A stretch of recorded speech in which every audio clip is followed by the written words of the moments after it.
నువ్వే ఇచ్చిన బిడ్డే దూరమై మోడై మిగిలే ఈ తల్లి పరమేశ.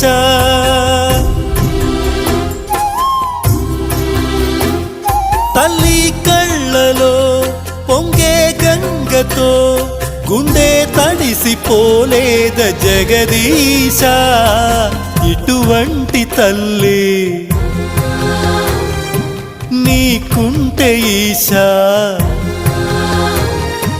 తెలిసేది నీకు ఈ తల్లి ఘోష.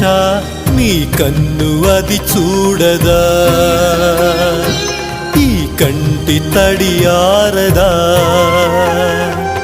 ఏ నోమునో చిందో, ఏ పూజ చేసిందో పరమేశ నీ వరము పొంది మురిసింది ఈ కన్న తల్లి.